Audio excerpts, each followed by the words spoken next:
Bonne nouvelle, vous avez certainement déjà regardé certaines de ces vidéos qui circulent pour l'instant sur les réseaux sociaux et qui font peur, qui font très très peur. Ça fait bien entendu écho à ce que j'avais écrit il y a quelques années dans mon livre Panique dans l'assiette, ils se nourrissent de nos peurs, où je décryptais des associations qui ont instrumentalisé les peurs alimentaires pour d'autres fins que celles de faire circuler la réalité, la vérité sur ces sujets-là.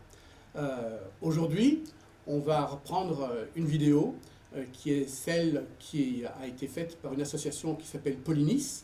Alors c'est une petite association qui existe depuis quelques années et qui fonctionne très très bien. Elle prétend récolter plus de 1 million, presque 1 million d'euros de contributions chaque année grâce précisément à ces vidéos, parce que ces vidéos sont organisées de manière à ce qu'on a envie ensuite, bien entendu, de sortir son portefeuille pour défendre une bonne cause. Vous allez voir dans le décryptage qu'on va faire comment fonctionne ce genre de vidéo. Ça va peut-être certainement vous rassurer et vous éviter de dépenser un petit peu d'argent. Cette vidéo, la vidéo à question, dure environ 5 minutes. Là, on ne va pas prendre les 5 minutes, on va prendre simplement 4 extraits qu'on va regarder ensemble et ensuite je les commenterai.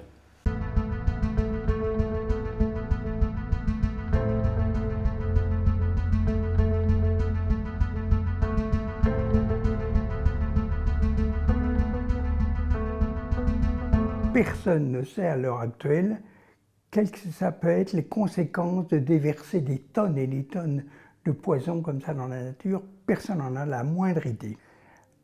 À ceci près qu'on sait déjà que ça tue les vers de terre, que ça tue les abeilles, que ça tue un certain nombre d'animaux.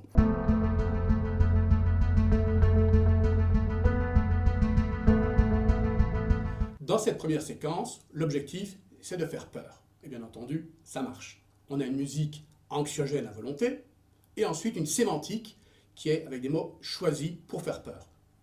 On déverse massivement, pas des pesticides, des poisons. Personne ne sait. On ne connaît pas les conséquences. Donc, si au bout de ces quelques secondes, vous n'avez pas eu peur, c'est franchement que vous n'êtes pas très réceptif à son message.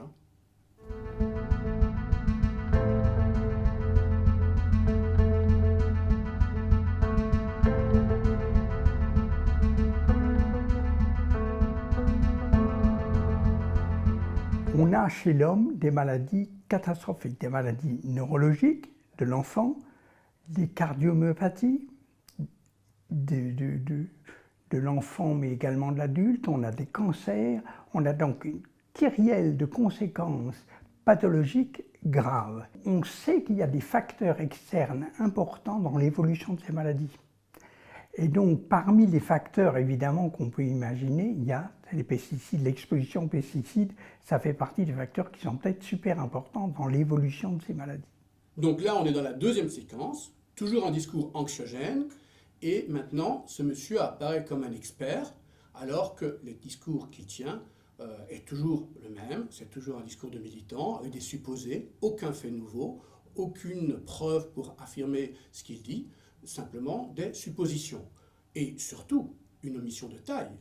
Ce que ne dit pas ce monsieur, c'est qu'à 2 reprises, l'agence sanitaire en charge de l'évaluation des produits s'est penchée sur ce cas particulier, ce produit, ce pesticide en cause particulier, et à 2 reprises, au mois de janvier et au mois de juillet dernier, ils ont rendu un avis clair et net en disant que l'usage de ce produit ne posait aucun souci.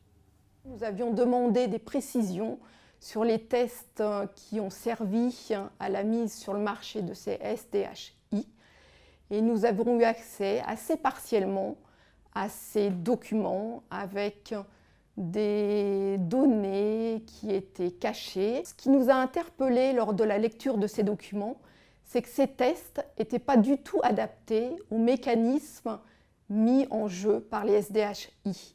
Les tests sont totalement obsolètes, ils datent d'il y a 20 ans et ils ne tiennent pas compte des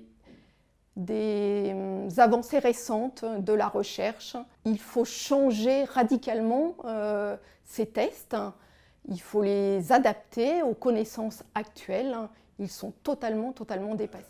Troisième séquence, et là on est au cœur du sujet et ça devient très intéressant. Car quel est le message que nous entendons? Finalement, après on nous dit que les choses ont été cachées, dissimulées, que les tests sont obsolètes. Finalement, voilà qu'on nous présente quelqu'un qui, elle, est au top de la science, de la modernité, faisant croire que nos experts en charge de l'évaluation seraient 20 ans en retard. Le fait qu'on puisse déverser des molécules comme ça dans les champs, c'est juste incompréhensible. L'homme est fou, quoi. C'est sûr que quand je vois que l'ANSES a autorisé la mise sur le marché avec des chiffres aussi catastrophiques sur les vers de terre et tout, je comprends pas. Ça, je comprends pas. Enfin, je comprends pas, j'ose pas comprendre, j'ose pas croire qu'ils ont cédé à... C'est incompréhensible.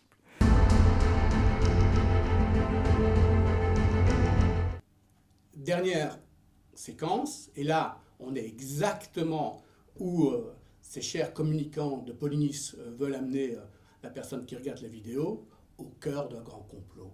J'ose pas croire, c'est juste incompréhensible. Ils auraient osé.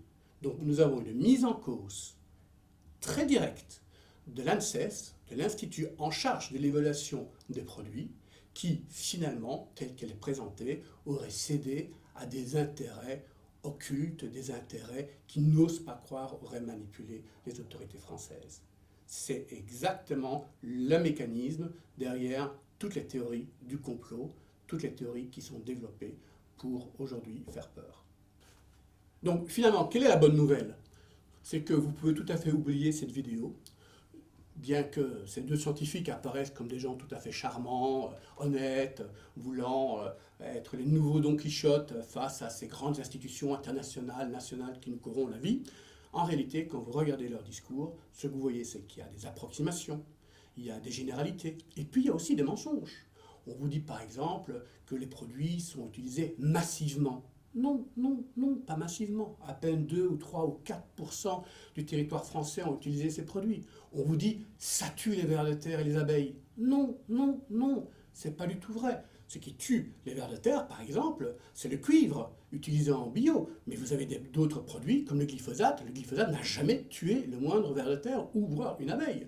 Donc ce sont des généralités qui vous sont données avec une force, la force de la personne qui porte le message, pour vous faire passer un message clair et net, avoir peur, et ensuite vient bien entendu la fin, c'est signer la pétition. Une fois que vous avez signé la pétition, vous rentrez dans un circuit qui permet de récolter des fonds, d'alimenter tout un contre-lobbying qui sert à des intérêts qui ne sont pas du tout ceux de l'agriculture et encore moins ceux du consommateur.